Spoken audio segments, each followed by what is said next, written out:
Eric Swalwell, a representative from California, sits on both the House Judiciary and Intelligence Committees. That gives him top billing in the Democratic cast of today's show. So Intel is going to be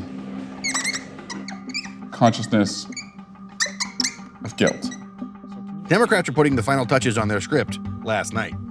Okay, so this is the plan of attack. So there's two hearings, and the first one is which? Is Judiciary? So Judiciary goes first, then, so 8:30. So early riser, this Mr. Mueller, right? And in California, as I think about my constituents, that's 5:30. So they're probably not going to watch this part, live. So this plan of steps that you have to do in Intel, consciousness of guilt, destruction of evidence, false statements, this is stuff that came down from the leadership of the committee, and they told you, Eric, I want you to do this stuff. Yeah, so I'm going through, the different people and the lies they told, and also matching it up with the indictments, right? I mean, you have 37, different individuals, who have been charged, and a lot of them were for false statements or obstruction of justice. So just kind of laying out what that means. Good morning, everyone, and thank you. The goal for Democrats was to recreate the day Mueller spoke for the first time after his report was released. If we had had confidence that the president clearly did not commit a crime, we would have said so. He didn't say anything that wasn't in the report, but just saying it out loud put the report back on the front burner. So is the plan here to just kind of get him to read the report on TV? Like, is it helpful just to have him say it out loud? This is America in the 21st century. Seeing is believing. So the fact that this is actually going to be mostly retread is kind of the point. Well, retread for the Washington crowd, not retread for most people that I know. To make this go off as smoothly as possible, the Democrats rehearsed. Swalwell had to sprint through the halls of Congress to get from one committee's dress rehearsal to the next, where he literally practiced questioning a fake Robert Mueller. Is the person who's pretending to be Mueller, are they like being hostile to you, like not asking your questions or being like prickly or what? Prickly, but also just very yes, no.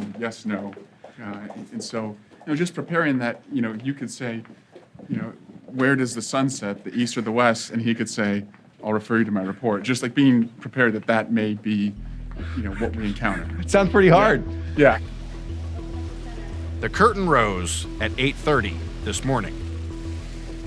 Director Mueller, thank you for your service, going all the way back to the 60s when you courageously served in Vietnam. Because I have a seat on the Intelligence Committee, I'll have questions later. And because of our limited time, I will ask to enter this letter into the record under unanimous consent and yield to my colleague from California, Mr. Liu. Act 1 ended around noon. You yielded.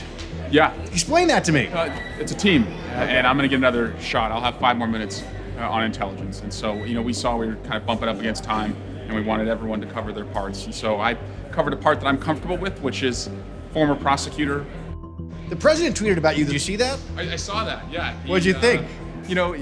He should change the channel. He shouldn't watch so much TV, but, my wife was excited. I think, for her, she was waiting. She figured it was only a matter of time. With that, Swalwell was off to Act 2, House Intel. Another round of scripted questions Democrats already knew the answers to, led this time by Committee Chair Adam Schiff. Well, your investigation is not a witch hunt, is it? It is not a witch hunt. When the president said the Russian interference was a hoax, that was false, wasn't it? True. When he said it publicly, it was false? He did say publicly that it was false, yes. And when he told it to Putin, that was false too, wasn't it? That I'm not familiar with. Director Mueller, as a prosecutor, you would agree that if a witness or suspect lies or obstructs or tampers with witnesses or destroys evidence during an investigation, that generally that conduct can be used to show a consciousness of guilt. Would you agree with that? Yes. So all this effort to go into this hearing, all the planning that was done for both these hearings, was it worth it? I felt like it was worth it, especially when you look at someone who is really staying within the four corners of the report, that you really have to just kind of lead him with yes or no questions and be ready, if he doesn't know, to go, where that is in the report. And I felt like all of our members were prepared to do that. And so I felt like we did bring to life, a very complex 440-plus page report.